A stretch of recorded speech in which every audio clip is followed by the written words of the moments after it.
Conversamos con el filósofo Fernando Buenabad sobre la situación de los gobiernos progresistas a la luz de las recientes coyunturas y el avance de la derecha o las derechas en la región. Derechas que no son las mismas, por lo menos en el discurso, que las conocidas también en el siglo anterior. Aprendieron marketing. Entramos en materia. Profesor Buenabad, como siempre, es un gusto saludarlo. Inquietan los movimientos que se verifican en la región, una región en franca disputa. Empecemos con Brasil, profesor, y bueno, la cantada destitución de la presidenta Rousseff. 54 millones la eligieron, 61 senadores la sacaron. Y hay quienes se resisten a calificar lo sucedido como un golpe de Estado. Pero yo me pregunto, ¿no es un golpe, profesor, desestimar la voluntad popular empleando artilugios jurídicos? Sí, es un golpe todo aquello que no respeta la voluntad democrática de los pueblos, todo aquello que, inventando cualquier mascarada, se superpone a lo que un pueblo decidió y que decidió recientemente, por cierto, ¿no? Desde el primer día que la presidenta Rousseff asumió, comenzó una descarga de agresiones con franco sentido golpista, dicen algunos destituyente. Le llamen como le llamen, la realidad es que un grupo asociado con el imperio decide utilizar las propias estructuras de las instituciones democráticas para traicionar a la democracia. Y esto es lo que ocurrió, lo que ha ocurrido en algunos países en nuestra región. Esta es la novedad con que nos hemos tenido que desayunar en esta época en la que los pueblos comenzaron a fortalecer sus democracias, a fortalecer su soberanía y su independencia. Hemos tenido que ver el espectáculo terrible y desvergonzado de una burguesía que usa las instituciones de la democracia para traicionar a la propia democracia, ¿no? Y lo cierto es que si hablamos de Brasil, encuestas lo siguen confirmando, en el evento de que hubiera elecciones el día de mañana y Luis Ignacio Lula da Silva se presentara como candidato, ganaría la presidencia. Y bueno, eso muestra el apoyo, ¿no? Ese apoyo popular con el que sigue contando el Partido de los Trabajadores, más allá de todo. ¿Usted cree, profesor, que una vez desplazada Dilma Rousseff del escenario político, los cañones apunten ahora hacia el liderazgo de Lula? Sí, sí, sin duda. Ellos están ahora descargando la oligarquía brasileña aliada con el imperio yanqui, porque no podemos perder de vista que esta operación tiene una matriz en los intereses imperiales que están actuando en toda la región bajo un mismo comando, bajo un mismo proyecto. Entonces es importante que nosotros no perdamos de vista este componente de este golpe de Estado. Y claro que se trata de criminalizar a los líderes sociales, y claro que se trata del linchamiento mediático más desvergonzado.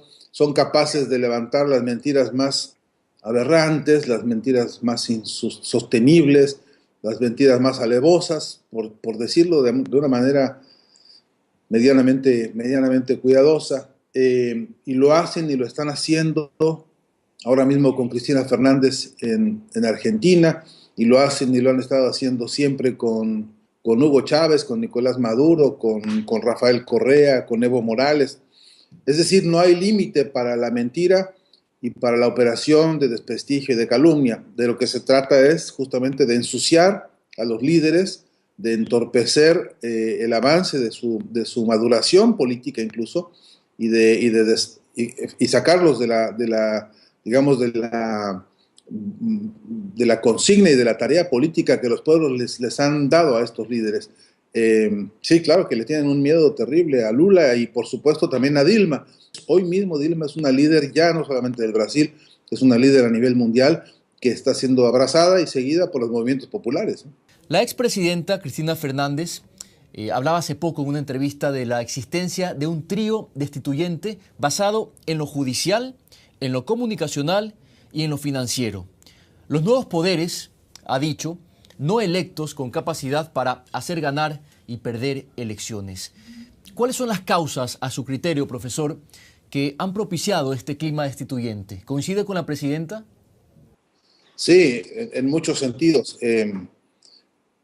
Habría que definir dos cosas preliminares. La crisis, necesitamos ser cuidadosos con el concepto de crisis. Tampoco me voy a expedir demasiado en filosofía del asunto, pero está bien tener crisis en algunos momentos. La crisis también es un acicate fuerte para poder salir adelante. Las izquierdas en América Latina, todas han atravesado en muchas distintas crisis internas y muchas crisis provocadas desde fuera, y me parece que hoy esas crisis están dejando un saldo importante para revisar a esta hora dentro de las izquierdas y tratar de poner atención a un faltante serio que es el problema de la unidad de las izquierdas.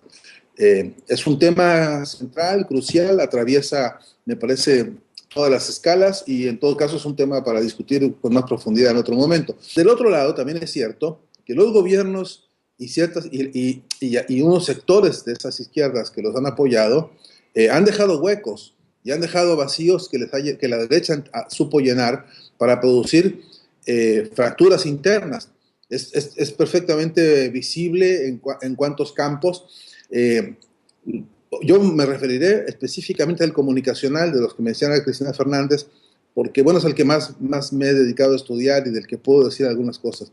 Pero está claro que el gobierno de Cristina Fernández, por ejemplo, para hablar de, y si quiere usted, hasta de su último, el periodo, segundo gobierno, los logros extraordinarios que desarrolló en materia de comunicación este país, la Argentina, yo no sé si se pueden parangonar con toda la historia del país en todos sus tiempos. Ni siquiera en el mejor momento de Perón, del mejor Perón, se vio una voluntad tan importante de desarrollar un nuevo músculo audiovisual, una nueva potencia comunicacional para la Argentina, yendo a los rincones más lejanos a estimular y incentivar el desarrollo de plataformas de producción y comunicación, por ejemplo. Sin embargo, nunca se supo hacer información sobre esos logros. Nunca se supo decir que hubo grandes, importantes conquistas, por ejemplo, en materia de comunicación, y nunca se supo decir, tampoco me parece comunicacionalmente como debe decirse, los logros que hubo en materia de la ley de medios de Argentina, los logros que hubo con los distintos medios que empezaron a recibir sus licencias, sus aportes, etc. De modo que grandes conquistas invisibilizadas por una incapacidad comunicacional del propio Estado que las genera.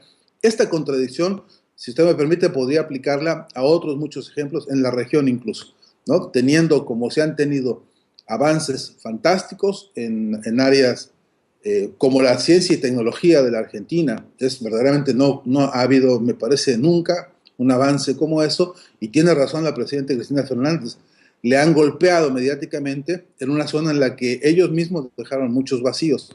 Creo que eso debe estar hoy sometido a una rigurosa autocrítica científica, a una autocrítica no puramente confesional, no de confesionario, sino una autocrítica proactiva que permita convertir esto en un proyecto de acción en el corto plazo, ¿no? ¿Ha faltado más autocrítica para reinventar el discurso? ¿No se han quedado estos procesos en la nostalgia del pasado, en la década ganada?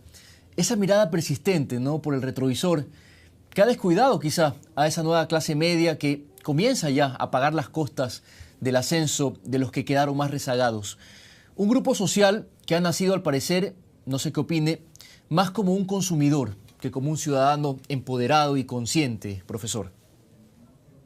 Sí, no cabe duda que la batalla de las ideas todavía está en un ámbito bastante, digamos, incipiente, ¿no?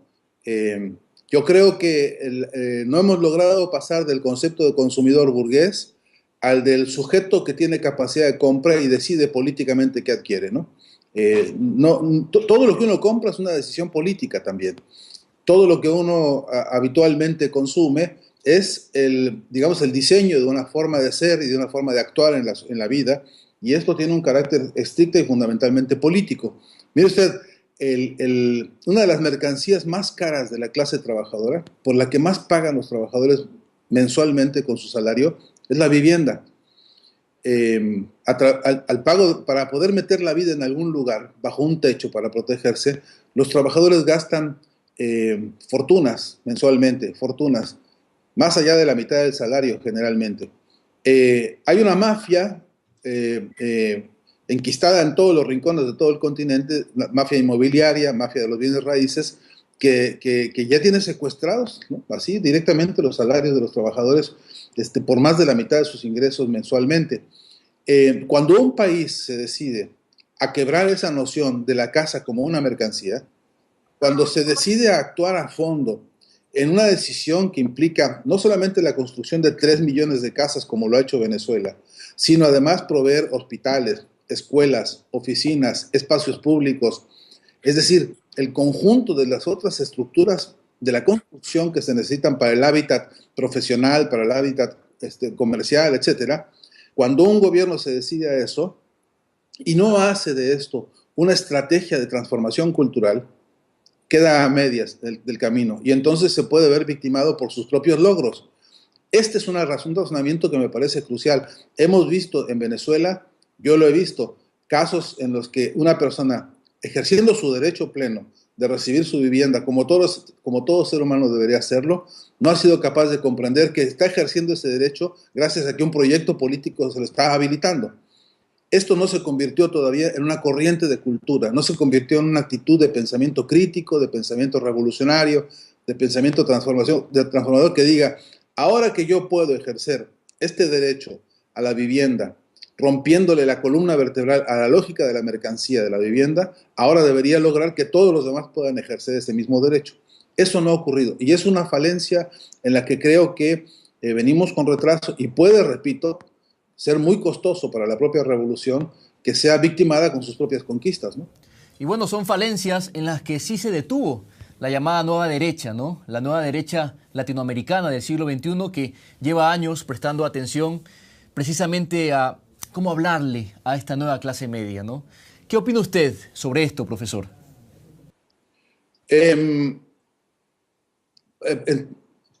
No quisiera correr el peligro de estar ahora responsabilizando a las víctimas de las cosas que ocurren. También las personas están sometidas a muchas presiones y a veces a muchos chantajes en los que se cae por la mentira, por el engaño, por la operación de guerra psicológica, por un montón de factores. Yo responsabilizo a los políticos que tienen cargos y que tienen que tomar decisiones sobre los episodios concretos, en la medida en que es una responsabilidad histórica, política, está en juego el futuro en cada cosa que se hace, pero también en cada cosa que no se hace. Dicen viejos adagios de la política, todo aquel lugar que dejes vacío te lo va a llenar alguien. Alguien vendrá a ganarte el espacio. Hay una disputa milímetro a milímetro. Se lucha por las ideas, se lucha por los conceptos, se lucha por las emociones, se lucha por las sensaciones. Eso explica por qué la industria de la publicidad en el planeta es la segunda más importante industria después de la industria de la guerra. Eso explica por qué las sensaciones, digamos, las estructuras psicológicas, los miedos de las personas son usados como materia mercantil. De modo que si nosotros no somos claros y atentos a cada uno de estos perfiles de la problemática social, que tiene que ver con lo muy objetivo, pero también con lo muy subjetivo, si no somos atentos y no trabajamos en el fondo de las conciencias, estamos, repito, corriendo un gran peligro. Mire, el presidente Chávez era clarísimo en eso, lo recuerdo siempre porque para mí fue una gran lección. Contaba él, leyendo los Miserables de Víctor Hugo, decía esa escena de alguien que estaba falleciendo y le decía, mira, en la Revolución Francesa, ¿no? Mira, cambiamos todo, cambiamos las estructuras, cambiamos los puestos, cambiamos los cargos, cambiamos todo, pero no cambiamos las ideas, entonces no cambiamos nada, ¿no? Este es un núcleo duro para nosotros, ¿no? Y bueno, mientras tanto, la derecha con sus medios se empeña en redactar epitafios sobre las crisis de los gobiernos progresistas. Se habla entonces con ligereza de un fin de ciclo, ¿no? Como si se tratara de un proceso natural. ¿Se puede llegar a esta conclusión, profesor? ¿O habría que moderar un poco la rigidez de este diagnóstico? Sí, yo soy cuidadoso con eso de fin de ciclo. Vuelvo a decir, si a mí me dicen un grupo de académicos o intelectuales, de izquierda o de derecha, ¿no?, que hay un fin de ciclo, pero yo en la calle veo ahora mismo, una manifestación poderosísima protestando contra la iniciativa de golpe de Estado en Venezuela, hoy, en Venezuela, que está movilizándose la derecha con el tufo golpista, con el apoyo del imperio, etcétera. A mí no me cierran las cuentas cuando veo eso, que los pueblos no se comporten al tiempo y de la manera que uno quiere, no quiere decir necesariamente que haya dado por cerrados capítulos, que creo que, por cierto, no pueden cerrarse. Para cerrar un ciclo así, habría que exterminar a la población, y eso a mí me parece que no es así. No podemos trasladarle nuestros tropiezos políticos al ciclo entero, ¿no? No podemos justificar el tropiezo de una decisión política errónea y no podemos decir por eso que entonces es un ciclo el que se cierra. A mí me parece que hay una exageración, que hay un error de ponderación, porque ahí están los pueblos haciendo, bueno, y experiencias inéditas. Le llamo la atención a un caso extremo en México ahora mismo, que se supondría que no hay ciclo de ninguna especie, que no lo ha habido, que tenemos el país secuestrado por un modelo de gobierno absolutamente servil, por una diplomacia de servilismo absoluto. Ahí, como nunca, estamos viendo el levantamiento de unas fuerzas populares que están dando una batalla heroica, ¿no? Heroica. Eso no es inspiración para que en otros países donde ha habido ciclos progresistas, etcétera, se alimente el análisis con otras coordenadas que no sean tan apocalípticas o tan cancelatorias.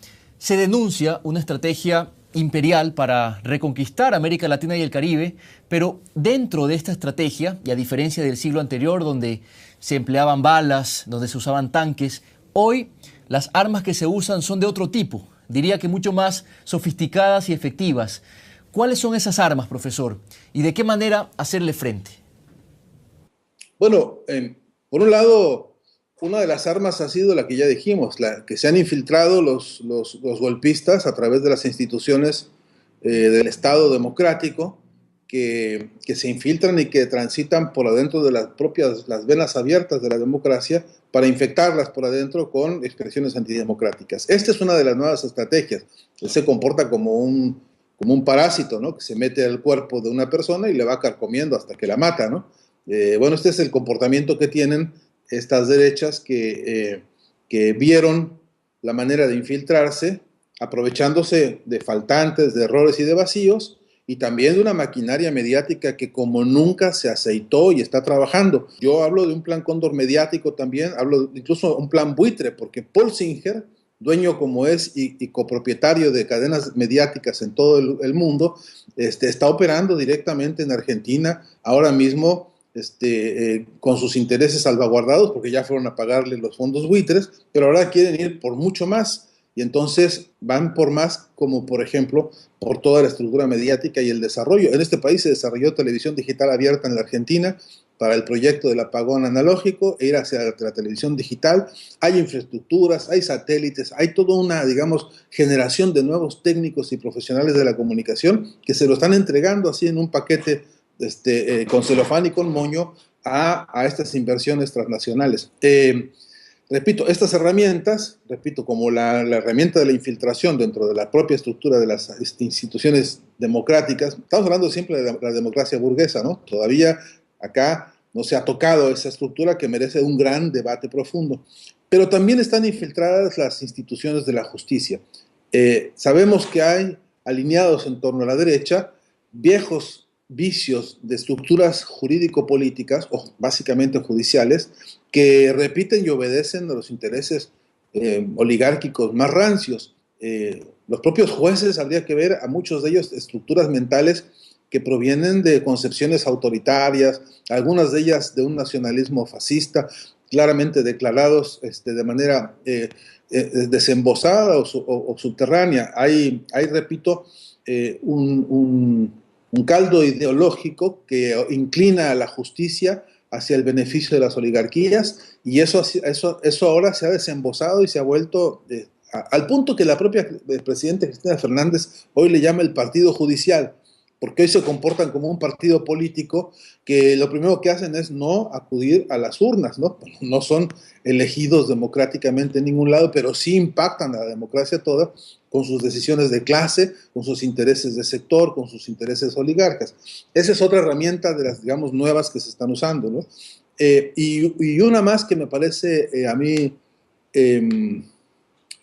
necesario señalar, porque dentro del aparato mediático, las alianzas de bloques, de la mano del Grupo Prisa de España, por ejemplo, de Televisa de México, de O Globo de Brasil, del Mercurio de Chile, del Clarín de Argentina, etcétera, se van conformando mecanismos de subordinación de otros planos de la comunicación, que son páginas web, revistas, impresos, en fin, digamos, del conjunto completo de los medios que se alinean con los monopolios mediáticos, se logra un resultado que es de carácter ideológico muy concreto. Uno, impedir que se pueda reconocer la comunicación más allá de la propiedad de medios de comunicación, es decir, como si todo el problema de la comunicación fueran los medios, y suponer que la libertad de la expresión les pertenece nada más a los medios y no a los sectores sociales. Y esto a mí me parece que es una nueva forma de silenciar a la gente. Si al final de cuentas el problema de la libertad de expresión es un problema de las empresas, yo me quedo afuera porque yo no tengo derecho a participar en eso. Creo que este es un fenómeno y problema ideológico muy profundo, ¿no? El informe McBride, profesor, hablemos de eso. ¿Cuánta vigencia tiene contemplando la realidad de la comunicación en América Latina? En el informe McBride, quizá una de las más sugerentes y más exigentes propuestas y más preocupadas propuestas del informe radica en advertir que en la medida en que se acelera el proceso de monopolización de medios de comunicación, en esa medida se convierte esto en una amenaza contra la humanidad. Esta es la envergadura que le da el informe McBride a los monopolios mediáticos. Este es un punto en el que hacen referencia los especialistas consultados en aquella época, y eso es de una vigencia extraordinaria hoy por hoy. En el informe McBride, además, se nos pide, el informe trasciende incluso su vocación puramente diagnóstica para convertirse en una plataforma de líneas de trabajo y de líneas de desarrollo. El informe dice, entre otras cosas, que nuestra generación está obligada a generar, valga la expresión, a generar una gran corriente de pensamiento crítico, de crítica de la cultura, para ser más precisos. Se da cuenta el informe McBride que las grandes corporaciones no solamente están interesadas en adueñarse de los medios para acelerar sus negocios o para tener control de la prensa, sino que concretamente lo que quieren es adueñarse de la conciencia de los pueblos. Lo ve el informe, lo ven los especialistas del año 80 y lo anotan como una tarea generacional indispensable. Repito, producir una gran corriente de pensamiento crítico, de crítica de la cultura, frente al discurso de los monopolios mediáticos. Como el informe McBride se publicó en el año 80, y su idea originaria, su idea mentora, provino en el año 73 de una reunión de los países no alineados, ya en la primera reunión que se solicitó la redacción de un informe mundial sobre la comunicación, se había pedido también que no se despegara el análisis de la problemática comunicacional del análisis de la problemática económica. Por eso en los países no alineados se dijo, vamos por un nuevo orden económico mundial para tener un nuevo orden mundial de la comunicación y de la información. Esta, mancuerna, esta doble relación entre comunicación y economía sigue hoy siendo tan vigente y tan importante que, en algunos lugares nos hemos visto incluso impelidos a abrir espacios justamente de investigación y de trabajo dedicados específicamente a McBride y al informe McBride, como en la Universidad de Lanús, donde hemos abierto un centro para la información y la comunicación que lleva el nombre de este también tan desconocido, ¿no?, militante y luchador por los derechos humanos, Sean McBride, que dedicó la vida entera a la lucha por los derechos humanos y que al producir el informe McBride nos aportó, junto con todos los expertos que participaron para aquel entonces, un documento de debate, de análisis, de consulta, pero también un documento de sincronía, porque buena parte de las cosas que dice el informe McBride parecería que son cosas del pasado. porque está firmado en el año 80, pero es la problemática del futuro inmediato, sin duda, ¿no? Profesor Buen Abad, como siempre, un placer conversar con usted. Muchísimas gracias por su tiempo. Muy gracias por la oportunidad, un abrazo grande y cuando sea necesario y posible y útil, cuente conmigo, ¿no? Así será, le vamos a tomar la palabra. Un fuerte abrazo, que esté muy bien. Hasta siempre, gracias.